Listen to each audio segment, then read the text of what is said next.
Welcome to Game Set Matchup, the podcast where we talk everything partnerships, the good, the bad, and the ugly.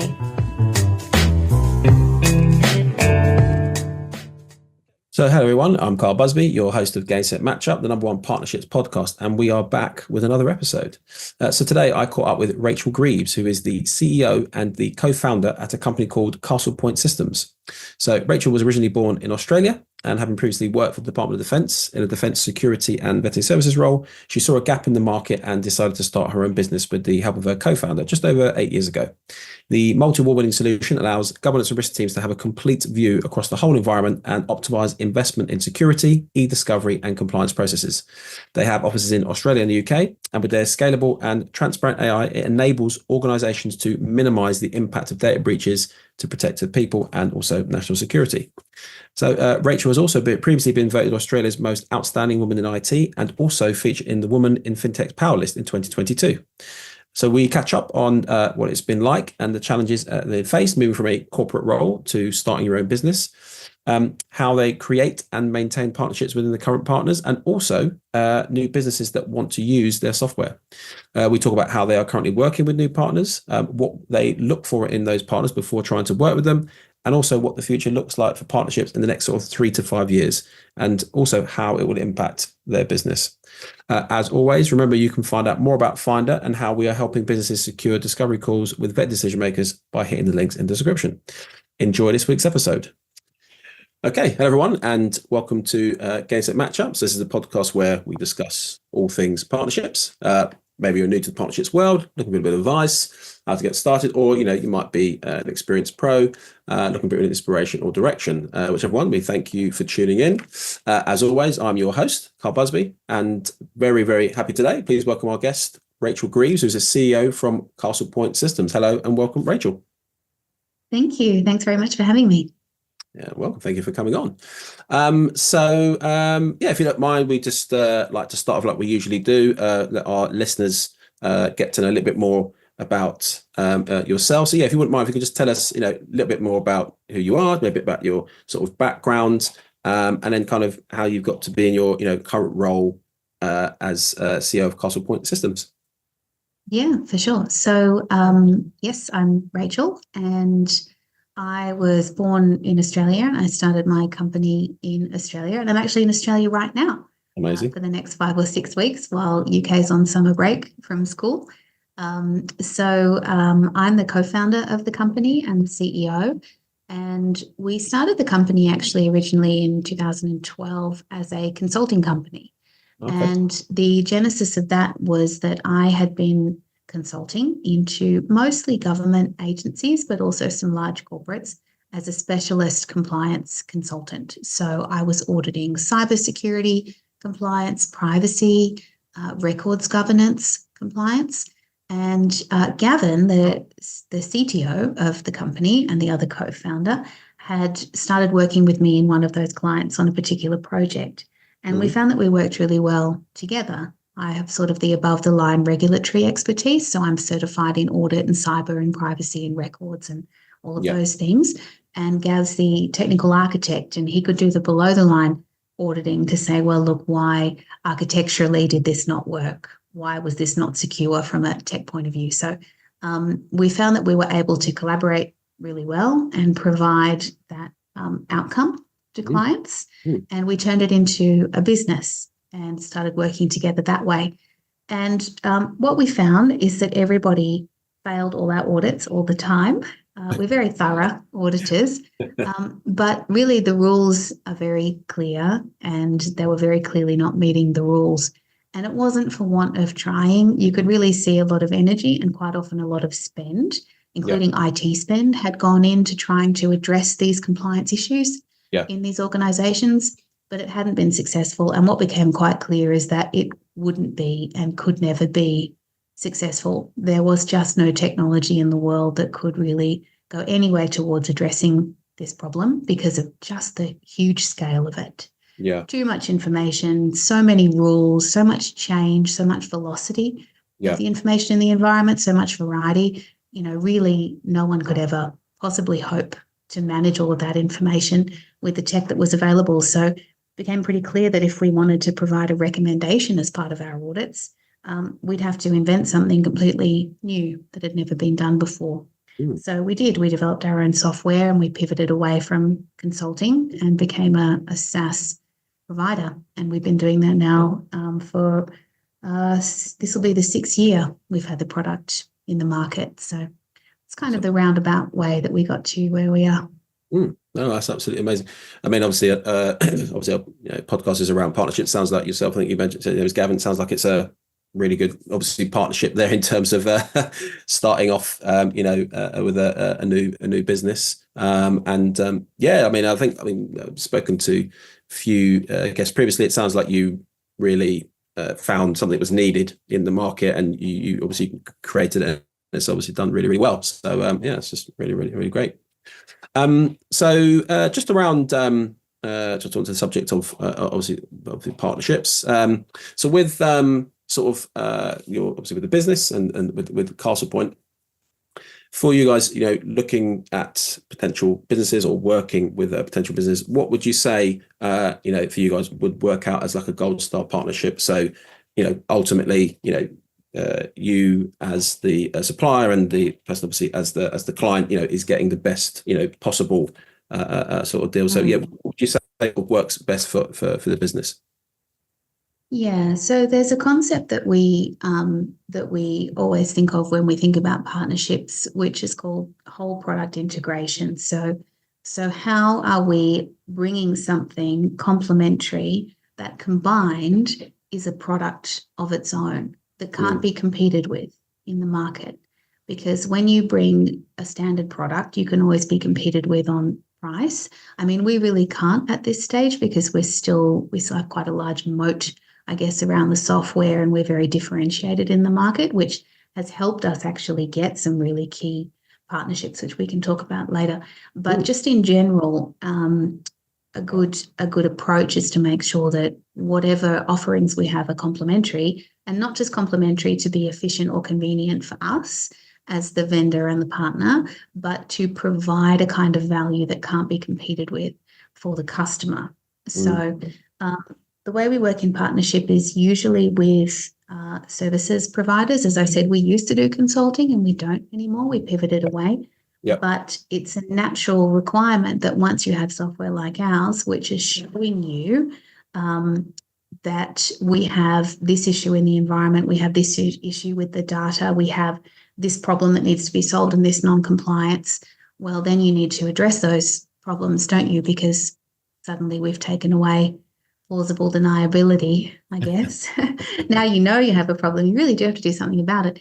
And we're not able to help with that, really. That's not part of our offering. So we make sure we've always got partners, alliance partners who have skills and expertise in those sort of services. Gotcha. And that then benefits the customer because they've got a product helping them with decision support and they've got someone to help them execute. And they know that we can work together. They know that we have a complementary offering and a complementary set of values, commercial structures, legals, all of that go-to-market is done.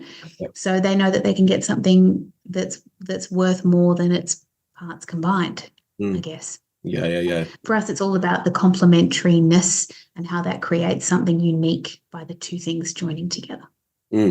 Yeah, no, it's amazing. Yeah, I think I said, you said about trying to find that alignment with the values and like you said, the commercial side of things. It can make a big difference in terms of the longevity of a potential partnership working. I think sometimes obviously a lot of businesses who obviously looking to get new business, they might sometimes want to rush into things, or they want to get a deal quickly over the line. But if those things aren't right, potentially can cause further trouble down the line, so to speak. So it's just really good to make sure up front, as best as you can anyway, to make sure that you aligned with those different companies. Just obviously touching, you obviously mentioned that, obviously co-founder with this business, which was just amazing. So we do just like to, ask our guests, we've had, previously who've moved from working in a, sort of more corporate role or business, and then moving into one that they've, have founded themselves, or like you said, potential co-founder. So just, something that, is quite interesting for the listeners, like, how do you find that shift in terms of going and doing business? Because I think it can be obviously exciting, but also scary at the same time. And then like challenges that have come up from doing that sort of transition. Maybe ones that you didn't perceive that would happen. Going into that. So just be interested to get your feedback on that. Yeah, I mean, it kind of sucks, and it's kind of great. And it's really bad, and it can be really good. But what it really is just hard. It's just hard. Hard work.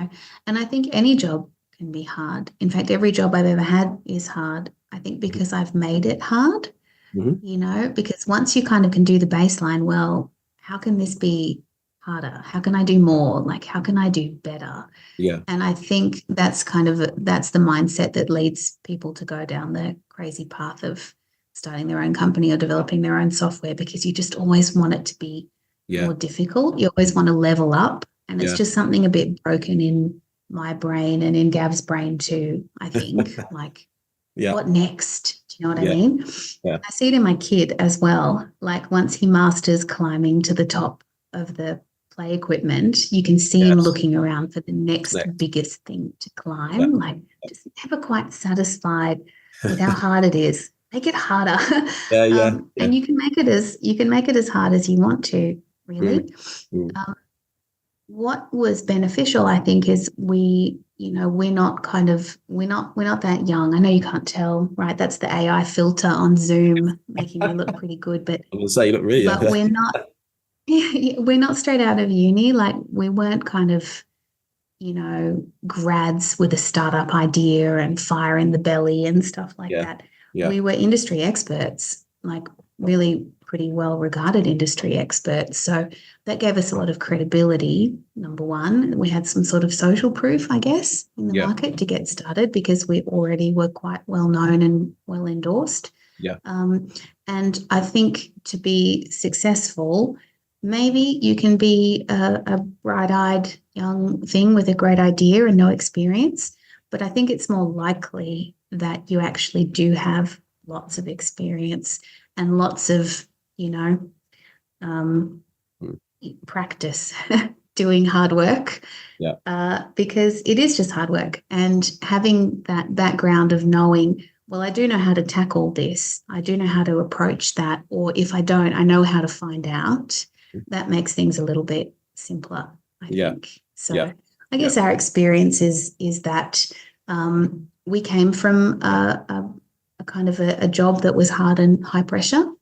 And we started a different kind of job that's hard and high pressure in a different way. And the transition hasn't been that noticeable, I think, because if we hadn't started our own company, we would have just kept taking on harder and harder work regardless. Okay. Yeah, no, that's about, I mean, just a really, I guess it's a really good ethos, I think, in life to have, if you're constantly, obviously, not sort of satisfied and looking for that, next thing, just a great attitude to have. Obviously, I love that analogy. Obviously, I've got a son. I know I can relate exactly to what you're talking about, in terms of, because, my son he's a big climber, and he likes to climb everything. And then I can just see you getting, just getting bored, and he's like, he needs something, to move on to the next thing. So I think it's just, really, really sort of, good analogy in terms of like I said, in the workplace, and obviously it's been very successful for you. So it's just continuing that ethos, I guess. And I think there's different kinds of climbing, right? So we've all worked with people who are like social climbers or political climbers up the ladder, always looking for the more senior position or the higher salary or something.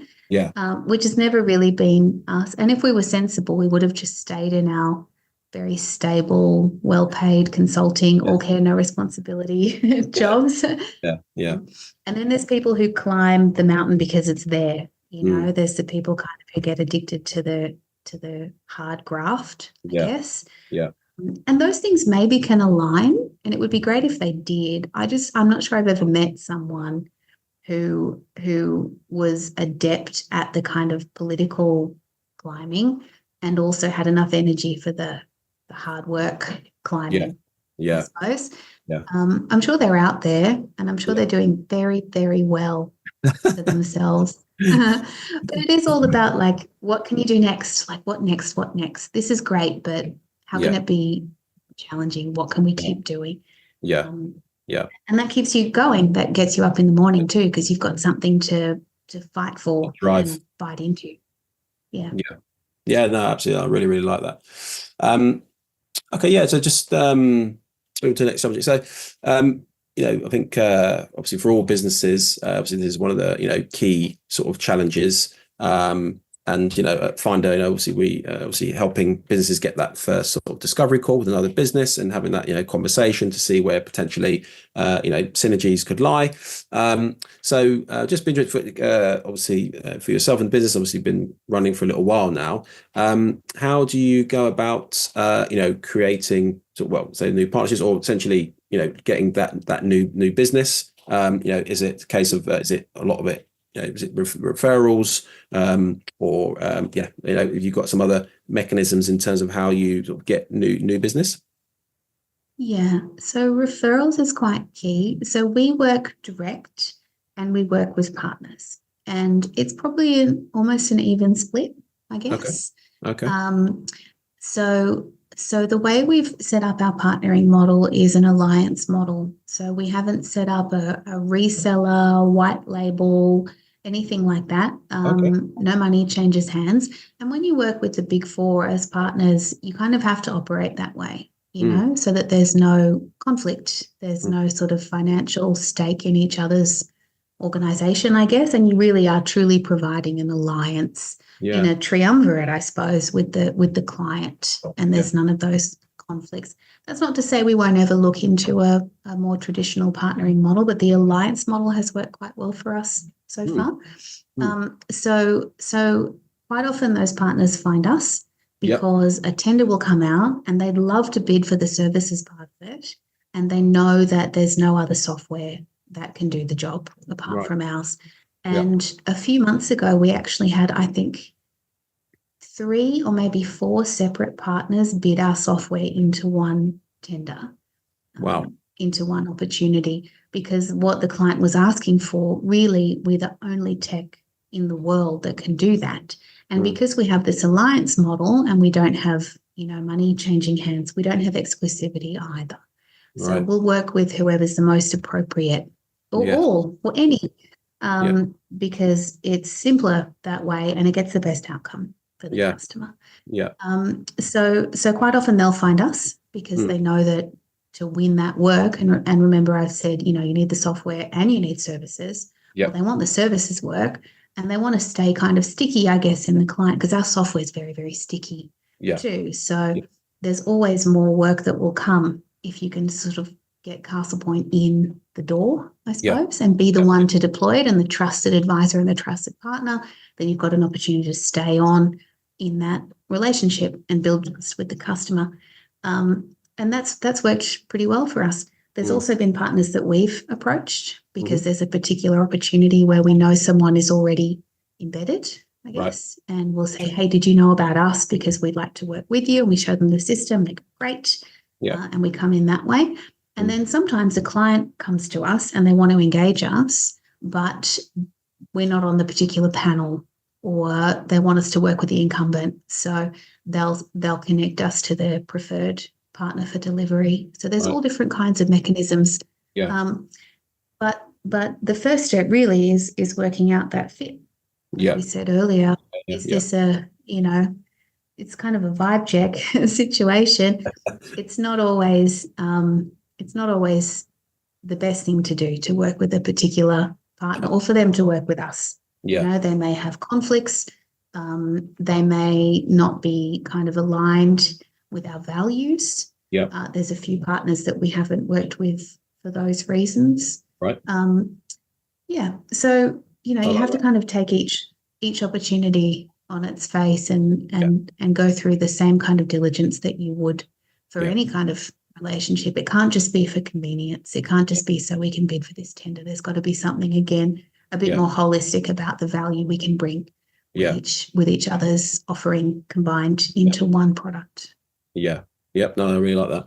I love that. Again, obviously picking up to some of the terms, but the vibe check, I think that's, says that I know exactly what you mean by that. When you're talking to other business, I mean, like you said, sometimes, it might, obviously all sorts of reasons partners might want to partner with you, but if that's not there, I think sometimes you've got to go with your gut and realize, this is not maybe the one to move with. And it's never worth it. It's never worth it. And if you end up with a kind of toxic person coming from anywhere, from inside your company or from a partner or in the client, quite often it's best to just not continue with that particular relationship, right? It's pretty simple rules. Just work hard and be nice to people. If you can't do both of those things, then no one will succeed. Again, I've never seen it. I've never seen someone who doesn't work hard or isn't nice to people around them be part of a successful team. Anecdotally, they exist, but I've never seen it in my whole career. And I've been under the hood in many, many organizations and bigger. And it's not worth it. It's not worth anyone's stress to deal with that. Again, just I'd say love it. Work hard and be nice to people. Just general advice, I think, in life. It's pretty basic. Pretty simple. That leads actually quite nicely on to our next question. And again, this is probably something that definitely I've sort of worked out along the way. But like one of things I'd like to ask guys is, any sort of advice or key points, can be maybe one or two things that you would sort of give to your younger self sort of starting out. Obviously, like I said, anything that you feel has been just sort of something that just stands out. I mean, it could be anything really, just sort of any little crucial learning experiences or tips that might help somebody, obviously again, who maybe just, is starting out on their career. Yeah, I think you've got to back yourself, and I could have done that a bit better. Because sometimes that it's not good enough what you're getting or what someone's doing or how they're behaving. And it's tempting not to really rock the boat or to take, a bit more gentle or circuitous approach to that problem. What I try to do now is call it out and call it early. So don't let it continue, don't let it fester, just jump on it straight away and just call it out and deal with it. Back yourself that you, as the founder of the company and the owner, ultimately are accountable. And if you don't think that this is good enough and it's not meeting standards, don't be afraid to say that, because you won't find many people who have the same level of expectation of quality or timeliness or success in general as you do as the founder. And you have to recognize that. And I don't expect anybody to work the hours that I do or put in the emotional capital, because no one has to do that. No one's employed to do that, right? But if they're not putting in their best or they're not putting in a sufficient amount, you've got to address it, and you've got to address it pretty fast. And it doesn't matter if they're older than you, more senior, more experienced, more credentialed. What matters is the work getting done to the quality and the standard that it has to be. And it's way more common to find people who have adjacent experience or who have a degree in something else, but they have the attitude to learn and to try and to work hard and to collaborate with other people. And they're the ones to back, you know, 100%. Rather than the ones who might have the CV. And this goes not just for staff, it goes for partners, it goes for consultants, advisors, board members, theoretically, like anybody who's part of your business. Yeah. you are allowed to kind of set a level of expectation. And you're not crazy if you want that expectation to be reasonably high. Yeah. Do you know what I mean? Yeah. So that's what Absolutely. I've learned, is that I've been a little bit scared to set the tone of what I expect success to look like, because you feel like, I'm just too much. Like, I'm a lot, My expectation shouldn't be everyone else's. Like, maybe they're right. Maybe it's okay. At the end of the day, you've got to run a successful business, and your customers, every single one of them, is expecting this. The high level. Yeah. And you can't be the only one who sets that expectation for themselves. Everyone has to meet the expectation of the customer.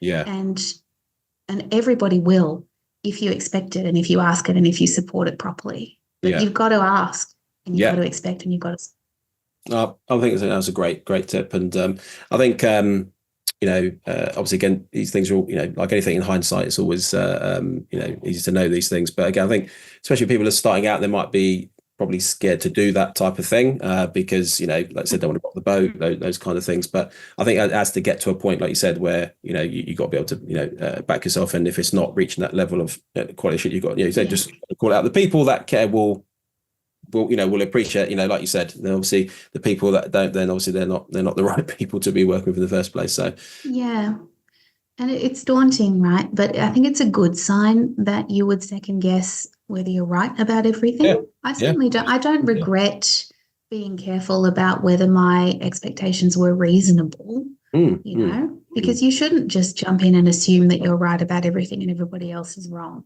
Exactly. So I think that was fine. But I think I could have fostered that confidence in myself a little bit sooner to get the balance right. I think earlier I was too much on the side of not rocking the boat. Like, maybe I'm wrong, probably I'm wrong. It's fine. I'll just do it myself. And it's only more recently, maybe as I've gotten older, like I said, that I'm tipping a little bit the other way. Like, actually, no, I love you, but it's not enough. We can do better. And let's do it together rather than me just take it and do it myself. So that's something I think we can all learn. But it's not a bad instinct to doubt that you're right. That's probably a good and safe instinct, especially when you're starting. But at some point you do need to just take charge and set the tone and require people to meet that tone or close enough to. No, I totally agree. I think there's probably that instinct, I'm sure, like I said, many times has helped you to, fix or correct, or, like I said, something which may well have gone maybe a different path or down the wrong way, purely because, you said you had that ethos to, always want to sort of be checking. So I think, there's never in it going to be any harm in that. And, if you ask a question and you get it validated, well, there you go. It's no one's lost out at the end of the day. Cool. Yeah, just moving on to our final question. So we do just like to sort of ask guests. I think again, obviously, running your own business, just be good to get an idea of like what you think the sort of future holds. And when it sort of comes to creating partnership with businesses.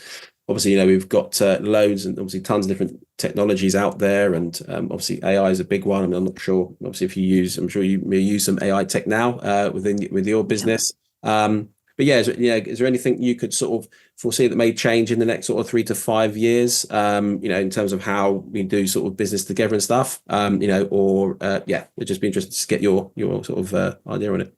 Yeah, there's so many things. I mean, the first one might be convergence, and the second one might be conflict, and the third one might be internationalization, I guess. So from a convergence point of view, all around the world, the problems that have previously been treated as separate problems are converging into one problem. We used to worry about managing records and preserving them, and we worried about people's privacy, and we worried about cybersecurity. Now that's all one problem because all the obligations are interlinked. So you can't solve a part of that problem without addressing all of that problem. Can you do that in your company with your product? Because if you can't, you have to partner. You have to provide a sensible solution to the problem. So that's the first thing. And the second thing is internationalization. So the UK and Australia, where I am right now, and New Zealand and the US are getting better at opening borders and recognizing that they have to collaborate across allied countries if they want to have a united front against foreign states. Yeah. So we're going to see a lot more of that and a lot more appetite for example, US companies to work with Australian techs or UK companies to work with EU service providers. So that's important too. And the middle one, now the last one, is those conflicts, managing the conflicts, because we all will have to partner and keep partnering with each other. Models where we are deconflicted is going to be really important. So for us, for example, as I mentioned, we work with multiple of the big four consultants. And the way we've structured that is so that none of us are conflicted with each other. And the laws are changing here in Australia and in the UK and in other places to try to decouple, big four and other big service providers from providing audit and services together, because there's an innate conflict there too. Yeah. So you might find that the partner that you work with, if you work with Deloitte, for example, aren't allowed to provide services to that customer that you're targeting because they're already providing audit. We might see that start to decouple more over the next few years. So you need to be able to still provide services. So how will you do that if you've got a non-compete with the big four who is in there providing the services? You know what I mean? Yeah. So trying to make sure that we're deconflicted as much as possible benefits everybody. And I think the days of exclusive partnership arrangements, because of the convergence and because of the internationalization, they're not really sustainable. So that's my prediction. I think we'll all get a bit better at working across partners rather than just locked in. Yeah.